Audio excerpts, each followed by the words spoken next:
प्रेरक कहानी 2। आलस रूपी भैंस।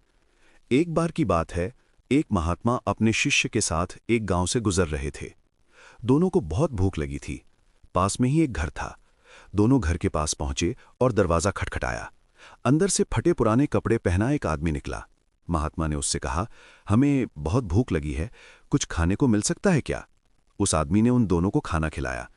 खाना खाने के बाद महात्मा ने कहा, तुम्हारी जमीन बहुत उपजाऊ लग रही है, लेकिन फसलों को देखकर लगता है कि तुम खेत पर ज्यादा ध्यान ही नहीं देते। फिर तुम्हारा गुजारा कैसे होता है? आदमी ने उत्तर दिया, हमारे पास एक भैंस है जो काफी दूध देती है, उससे मेरा गुजारा हो जाता है। रात होने लगी थी, इसलिए महात्मा शिष्य सहित वहीं रुक गए। रात को उस महात्मा ने अपने शिष्य को उठाया और कहा, चलो, हमें अभी ही यहां से निकलना होगा और इसकी भैंस भी हम साथ ले चलेंगे। शिष्य को गुरु की बात अच्छी नहीं लगी, लेकिन करता क्या, दोनों भैंस को साथ लेकर चुपचाप निकल गए। ये बात उस शिष्य के मन में खटकती रही। कुछ सालों बाद एक दिन शिष्य उस आदमी से मिलने का मन बनाकर उसके गांव पहुंचा। जब शिष्य उस खेत के पास पहुंचा तो देखा खाली पड़े खेत अब फलों के बगीचों में बदल चुके थे। उसे यकीन नहीं आ रहा था। तभी वो आदमी सामने दिख गया। शिष्य उसके पास जाकर बोला, सालों पहले मैं अपने गुरु के साथ आपसे मिला था।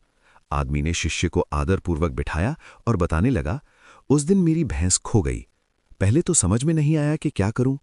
फिर जंगल से लकड़ियां काटकर उन्हें बाजार में बेचने लगा। उससे कुछ पैसे मिले तो मैंने बीज खरीदकर खेतों में बो दिए। उस साल फसल भी अच्छी हो गई। उससे जो पैसे मिले उन्हें मैंने फलों के बगीचे लगाने में इस्तेमाल किया। अब काम बहुत ही अच्छा चल रहा है और इस समय मैं इस इलाके में फलों का सबसे बड़ा व्यापारी हूं। कभी कभी सोचता हूं, उस रात मेरी भैंस न खोती तो ये सब ना होता। शिष्य ने उससे पूछा, ये काम आप पहले भी तो कर सकते थे। तब वो बोला, उस समय मेरी जिंदगी बिना मेहनत के चल रही थी। मुझे कभी लगा ही नहीं कि मैं इतना कुछ कर सकता हूं। शिक्षा। मित्रों, अगर आपके जीवन में भी तो कोई ऐसी आलस रूपी भैंस है जो आपको बड़ा बनने से रोक रही है, तो उसे आज ही छोड़ दें। ये करना बहुत ही मुश्किल है, लेकिन असंभव नहीं है।